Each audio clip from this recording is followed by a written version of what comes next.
Welcome to Retech, and today we're going to do a little bit more on the Sharp MZ700. It's going to be a relatively short video because I'm just going to refurbish the internals of this machine by using nothing more than a simple screwdriver, a brush,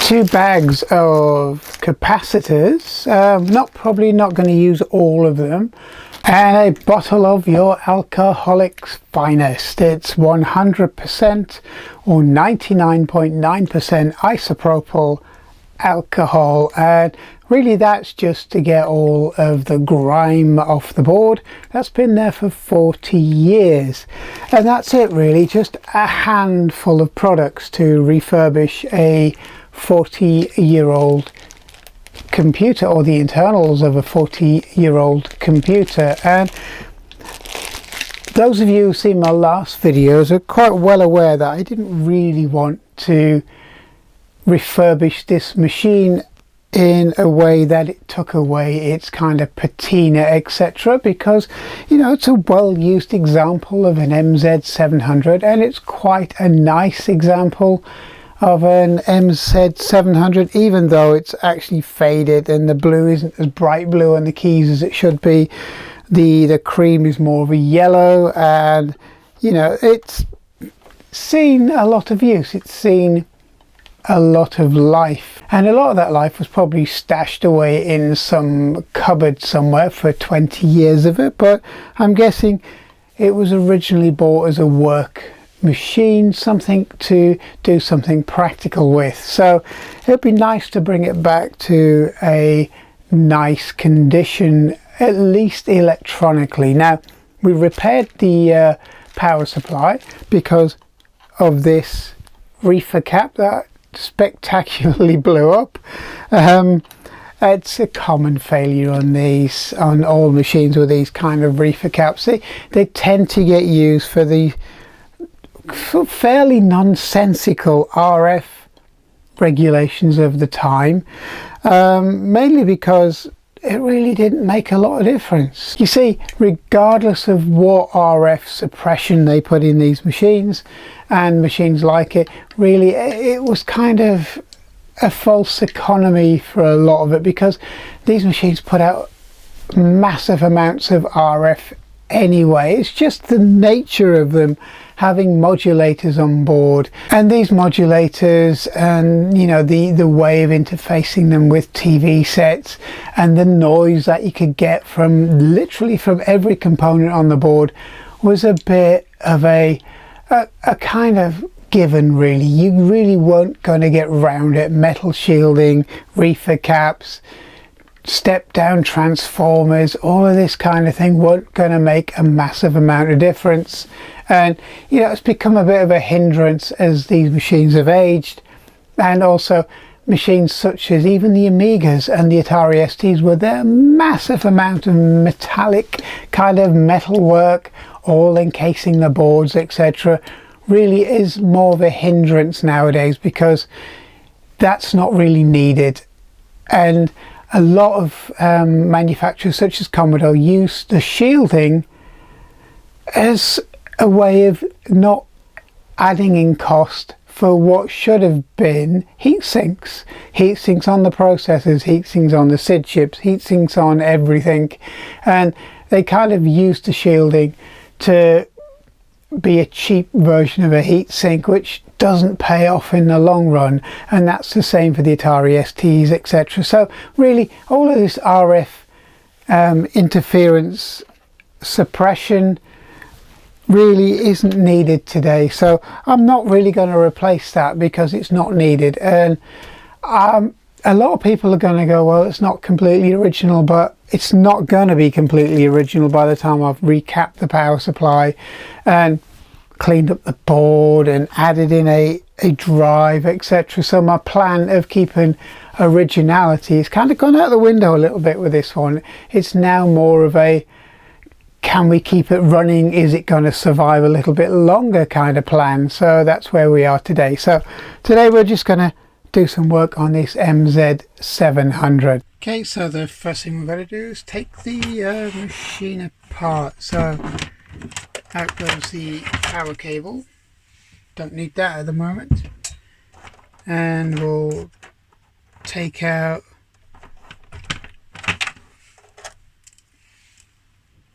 the video lead, and then we'll leave it with the machine. Next thing we've got to remove the cassette deck, tilting the machine just so I can gain access to them, and they're just here on the end of the case.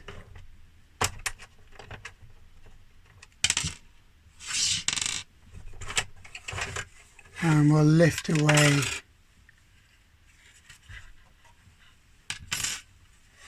this, and we'll just unplug it from the board.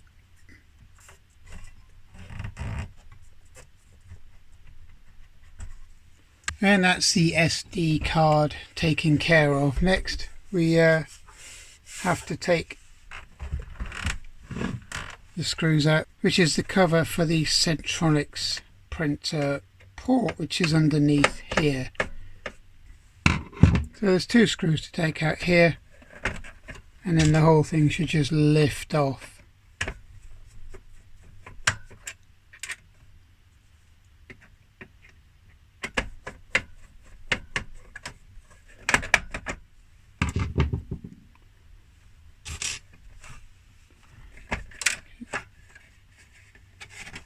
So once we lift this away, okay, that can be just stored out of the way. And here's the Centronics printer interface, which we're going to unclip. It's a board which sits on a little header, so we're just going to gently wiggle that off. And there we go. And we're going to put that to one side. And we have two screws, one either side of the machine, which hold the posts together. And it's the one screw here,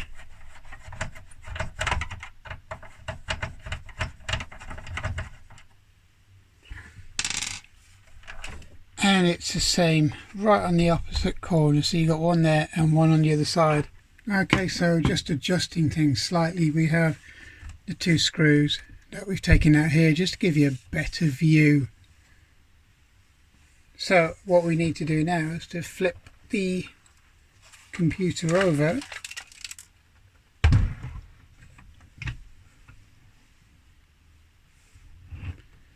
and we have to remove the three screws out of the front.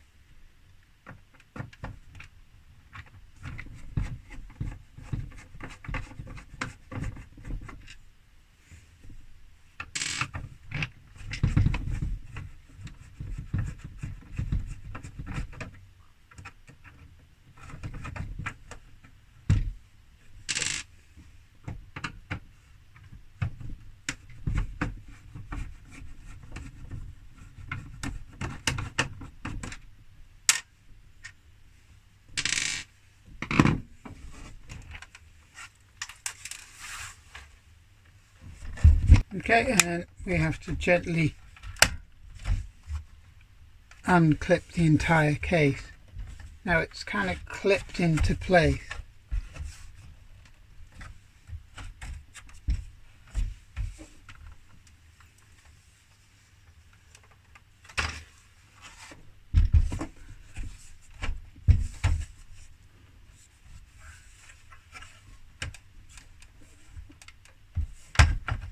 So it is a case of just easing it gently without cracking the case, because they're getting quite fragile now. Okay, and we're getting access to the main kind of area, which is where the keyboard is. Now the keyboard isn't screwed down, it's just held in with a ribbon cable. So what I'll do is I'll disconnect it and then show you, but we also have an earth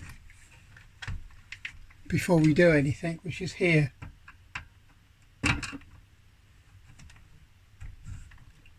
they seem to be very conscious of earthing on this machine. Everything's grounded, everything's earthed, including the keyboard.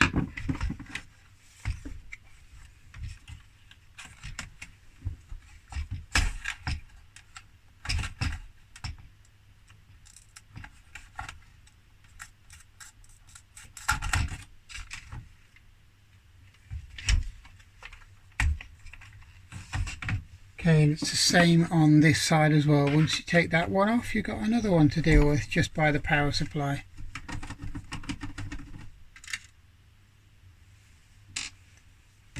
Okay, and if we flip it over, you can see it's one of these awful connectors, very fragile. Never like these. This is the bad bit about this build. I don't really like the build on this.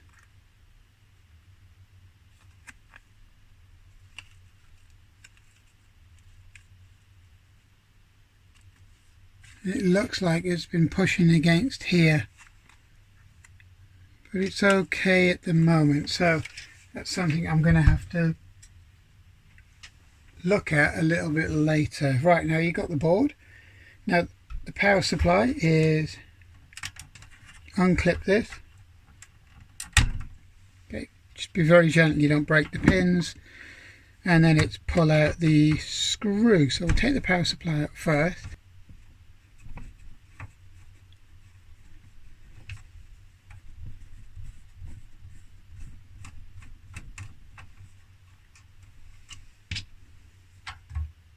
There's only 3 screws to remove.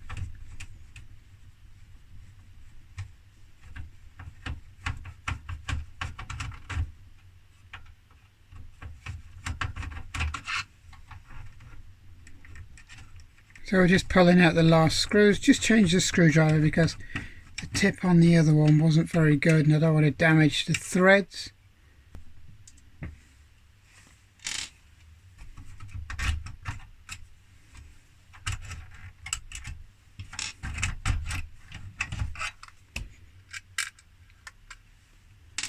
And we have the power supply out with, but we're going to deal with the power supply second. Okay, so what we're going to look at is the state of this board. Now it's a complete board, so there's only a handful of screws. So we're going to disconnect the speaker.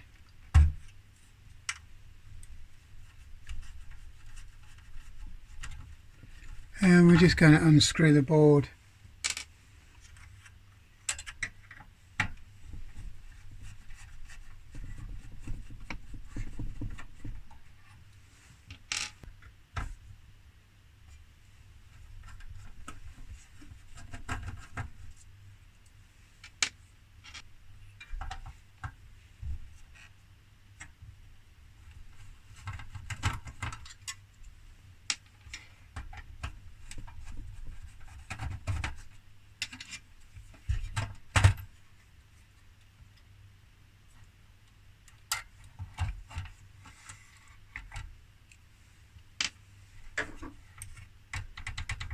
Okay, and then there's the complete RF modulator, just unclip.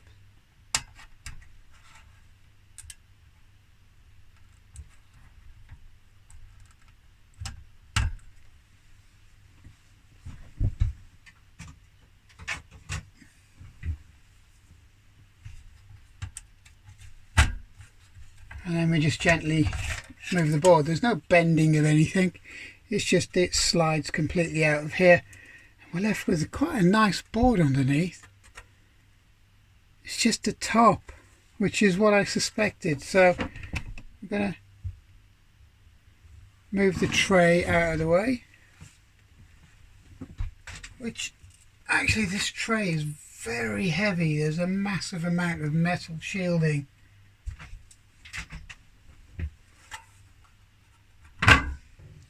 And then there's your board. So the first thing we're really going to do is to clean it up. First off, we're just going to brush all the loose crap off of the board. Look at it, it's just, look at it, it's just disgusting.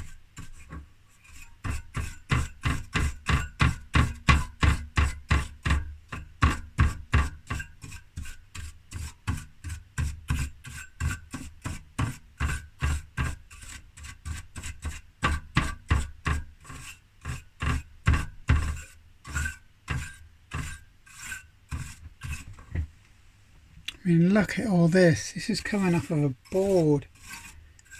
This is coming off of something that hasn't had any form of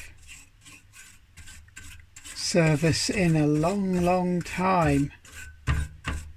But remarkably, it's nice. It's actually in good condition.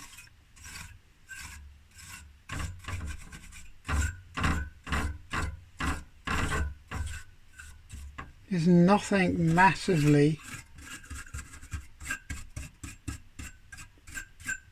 problematic on this at all. Look, it's really good.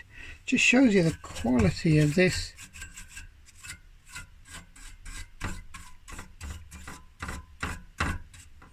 Wow, look, you can draw you can draw in the muck that's come off it. There's that much. So I'm going to give it a bit of IPA.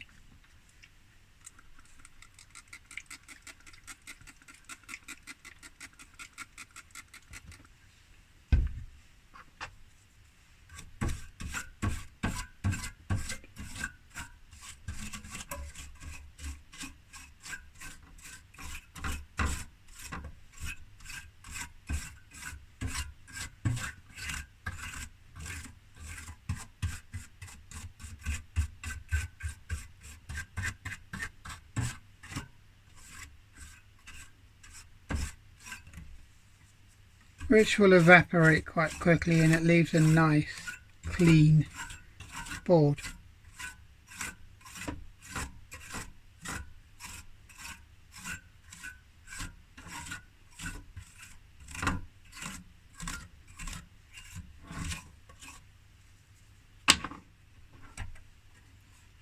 And there we have one nice clean board, which is in really good condition, to be honest. So we're going to let that evaporate, and we're going to turn our attentions to the case very quickly. You can see the mess that's come off of that board. Now the case, it's kind of the same. It's pretty much filthy, but not that bad. It seems to have survived with just a mess going on the top of the board.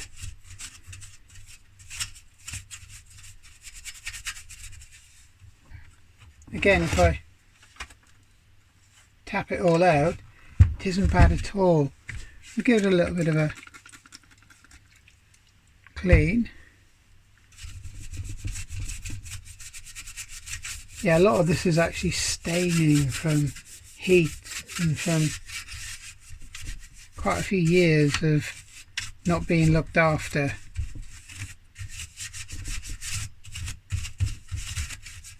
So we'll brush it all out, give it a fighting chance to last a little bit longer.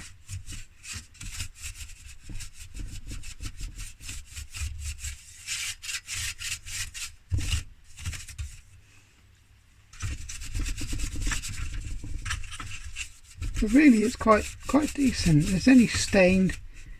It has a few bits that really need a little bit of a scrub, but you know, at the end of the day, it's come up okay. It's all it really needs. It doesn't need a lot. But again, look at the state of the desk. So really our next kind of protocol is move the screws out of the way and clean all of this off.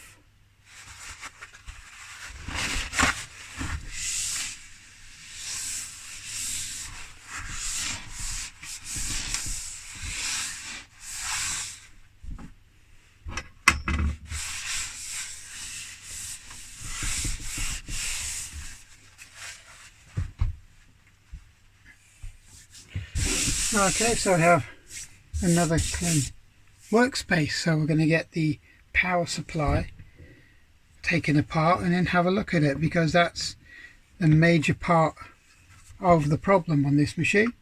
Although it's not much of it's not a problem really now, but the state of it was, once we knew it was working, and it didn't need major surgery, we're left with this filthy, dirty power supply. So I'm going to take the covering off of it. We're going to have a good look. I think what we're going to do first is give it a bit of a clean, because it does stink. Again, give it some alcohol and give it a bit of a clean.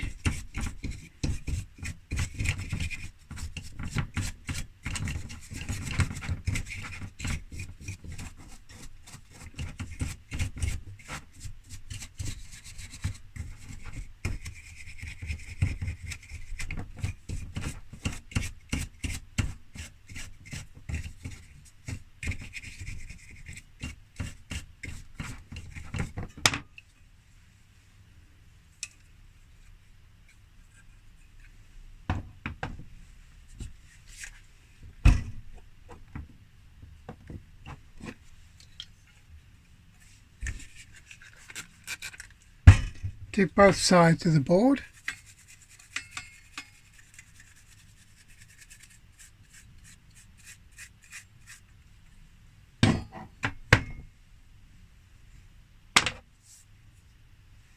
And we're just going to make sure that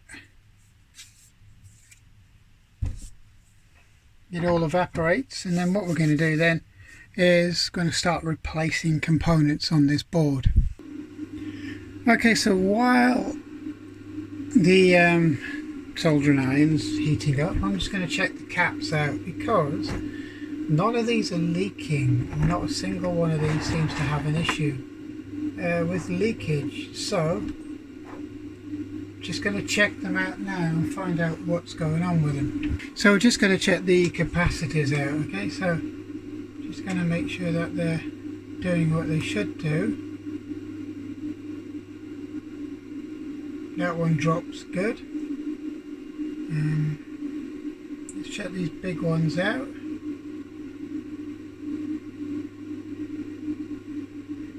They're dropping straight. See, all I'm doing now is making sure that they're discharging. They're actually holding charge but dropping,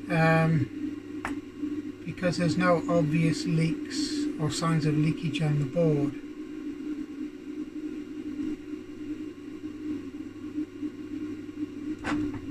I'm quite surprised, because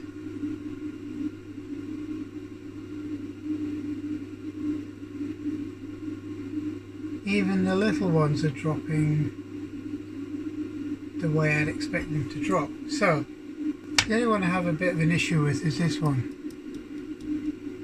little 10 volt,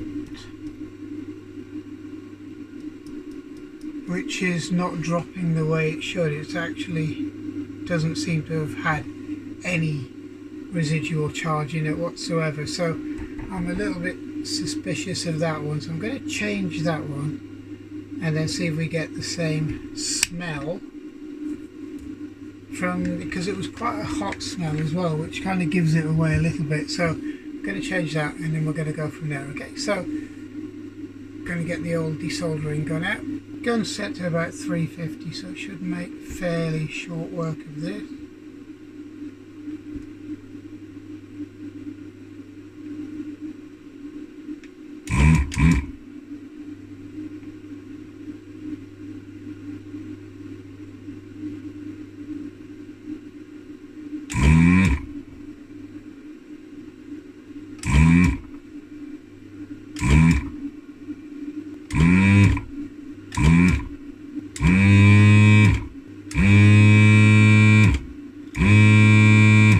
Right, so what I've actually found is just here,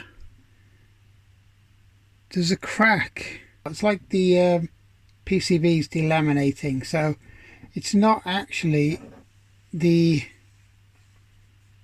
cap that's causing the problem. It's actually the joint on this track.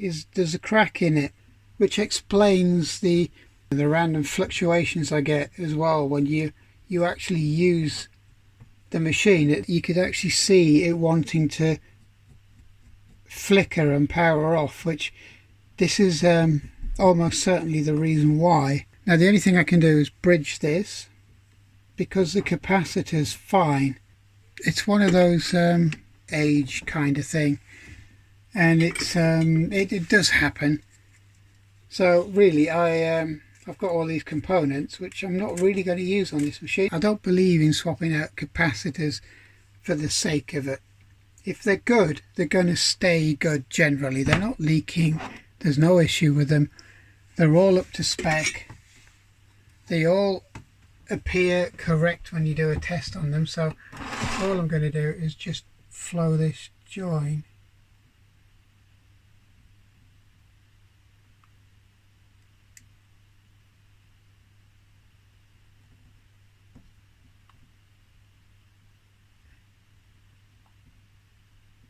There's enough, there we go, there's enough metal work on here so we can get around the problem with the track. But all it has to do is just bridge that broken part.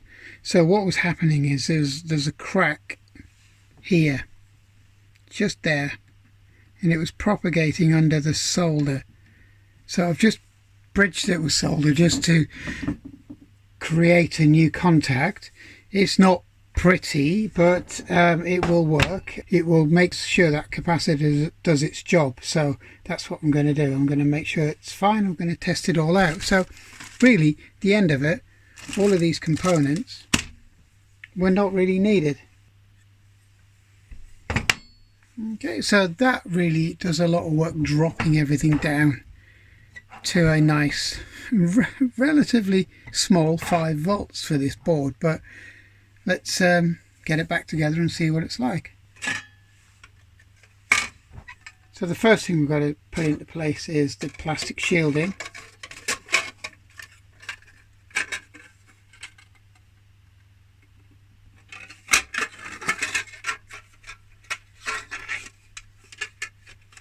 There we go. Make sure it's actually sat nice on there, and it covers the capacitors, and then the lid goes on top.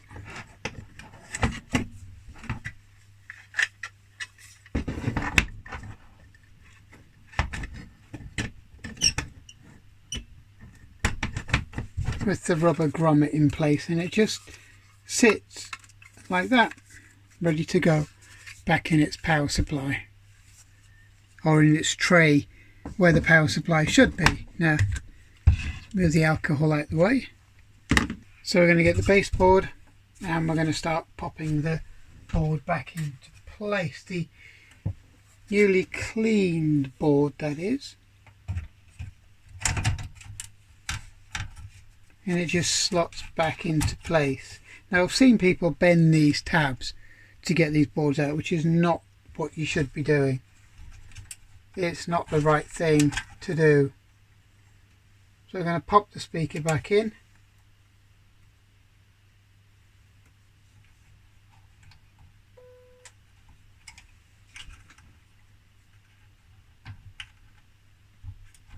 Okay, making sure not to bend any pins. Okay, so I'm just popping the screws in the case,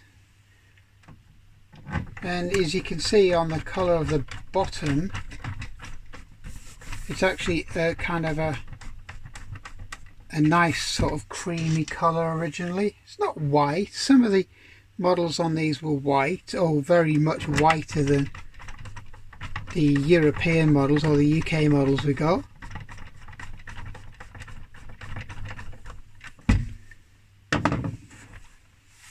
And you can see the difference in colour. The original colour and the kind of cream, kind of baked off colour, and it's because of the free radicals coming out in the plastic, but you can't do a lot about that. Okay, so it's the Centronics printer port going on. Again, making sure it all lines up and it sits on in its correct position. There you go. And we'll just pop the cable back inside.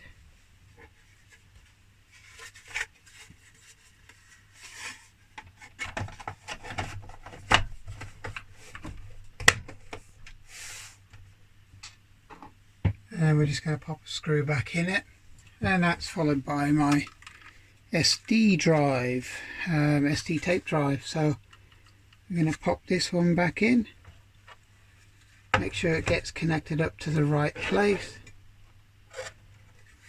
and then that just clips into here, and then that's your finished article. Leaving this unscrewed because every now and again I want to take it off and put the tape drive on, so that stays as it is. So yeah, it's back together, so let's power it up and see what it does. Okay, so the moment of truth. Let's have a look, see if it works.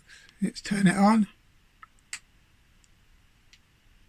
and there we go. We have a working MZ with no smell of burning, which is nice. So yeah, it seems to work the way it should. So let's see if we can get something running on it.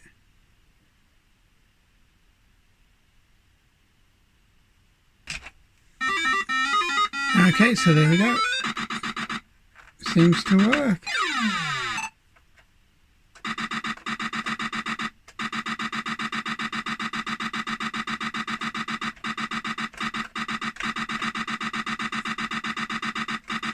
It's a very, very different game of Pac-Man.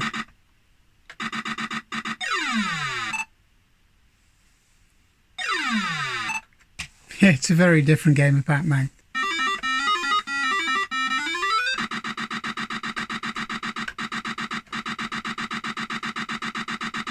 I kind of had more fun than really I should have on this machine, to be fair. I mean, it's not brilliant. It's quite rubbish at games, but I think because it's rubbish at games, it makes the games a little bit more interesting.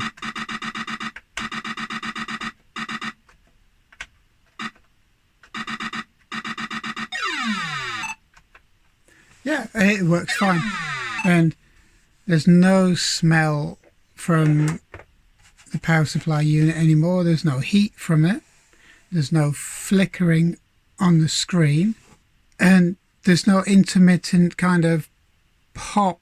The screen was getting a bit kind of wavery down here. It was like it was getting some kind of RF interference, so it was all down to that dodgy part of that track. It did have a small crack in it, and that's all it was. So literally all of these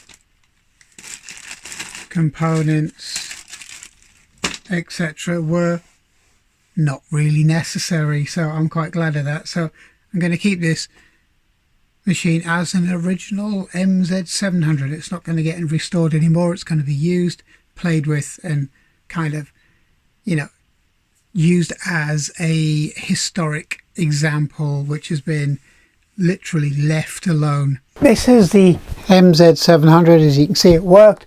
All it really needed was that in the end, and this alcohol, IPA isopropyl alcohol. That's basically it to clean the board up.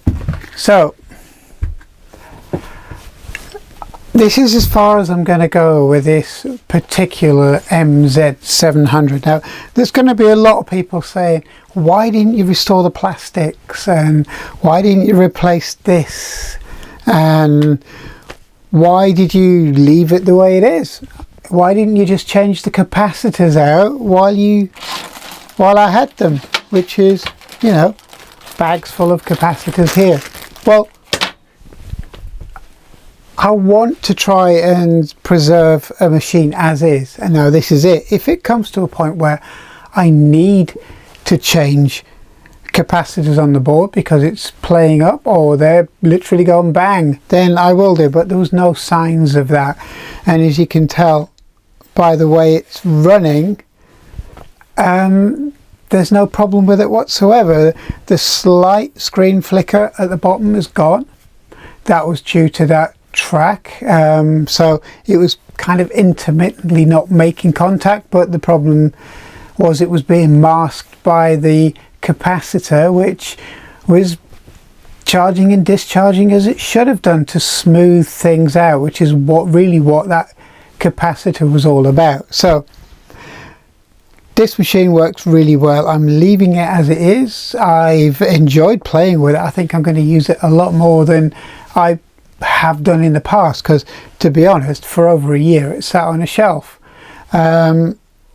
So really, these capacitors in these machines need to be used, and they need to be basically regenerated by usage, by power flowing through them. Otherwise they do tend to sit around and they do dry out and they do fail. Now, the capacitors on this machine are good quality. They're actually better quality than the replacements I actually bought.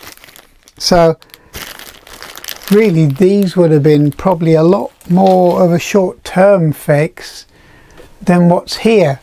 And it's running cool. There's no more buzzing, there's no more anything. So, you know, it turned out to be a very simple fix. So anyway, I'm rather pleased with this. It works really well. I know I'm going to get a lot of people saying, why didn't you replace this? Why didn't you replace that? Well, don't want to.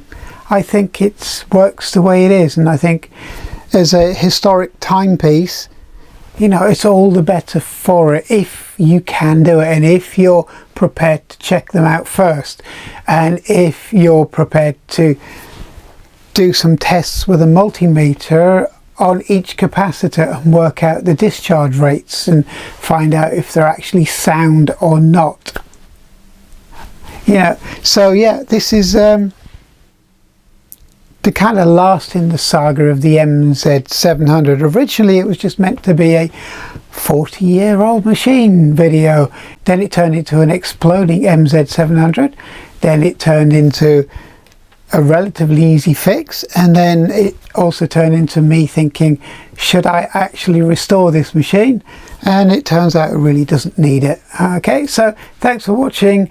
I hope you've enjoyed this kind of bimble down retro lane, and I hope you'll join me for some more episodes in the future. Thanks a lot. Thank you.